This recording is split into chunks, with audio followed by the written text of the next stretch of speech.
Good morning, beautiful and kind souls around the world. You know, wisdom, common sense, knowledge is everywhere. Why do we need so many reminders then? When we worry about things, when we feel like we're carrying the world on our shoulders. Yesterday was one of those days. And I had that talk with myself this morning. I was very stressed yesterday. It was a very long day. And I have a couple things to do today that I'm sort of not stressed, but I just want to make sure it's done well.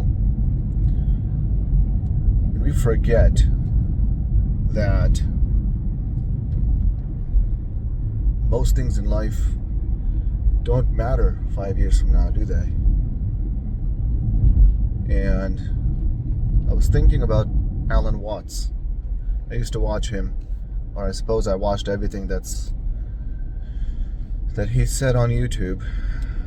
And he used to talk about us making choices, us pretending that all the decisions we make in our life are our decisions, not understanding that there are so many variables to take in place, to take into account. I'm gonna get a stick for my phone so I don't look like a rookie. Well, I am right now, taking these YouTube videos.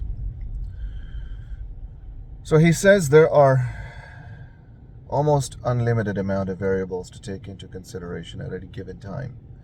And we think about many of the variables, and then at the last moment we sort of just pick one and we assume that is the decision we made. And if it goes bad, we feel guilt, shame, anger. If it goes well, we pat ourselves in the back and tell ourselves how amazing we are at picking one of the random variables and making those decisions. But if we take credit for the good, we must also take credit for the bad decisions, right?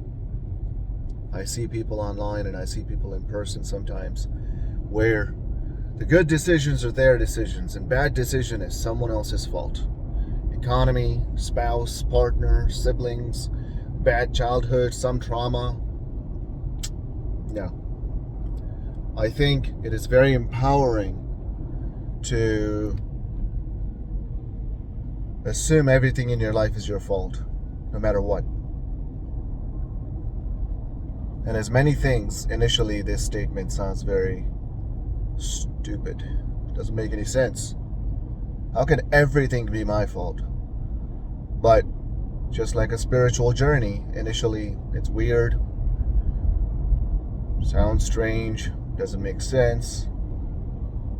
And then as you think about things more, as you learn more, listen to Dr. Wayne Dyer, Dr. Joe Dispenza, Alan Watts, Sadhguru, right? Eckhart Tolle, Ryan Holiday, Richard Carlson, Jonathan Haidt, Jordan Peterson. And you start to collect all that information and it sort of forms the new you, creates the new type of a person that you are. You become a little bit more self-aware, you self-actualize, especially if you spend some time in solitude, some time facing your inner demons, some time burning the inner forest so that you can get rid of the dead wood, so there could be new room for sprouting of new forms of you, new features can be unlocked. Most of us is unlocked. We don't use all of our DNA. And as we know, evolution will remove what is not being used or what is no longer needed. Probably forgot about appendix, but we don't use most of our DNA, but you can unlock the new pieces of your DNA when you put yourself in different situations, new situations, when you think new thoughts, you meet new people, you experience new things, new pieces of you, new features of you get unlocked. And that is how you start to explore not only who you really are, but what you're made of and what you are capable of. and how much the world needs you. Cheers, everybody.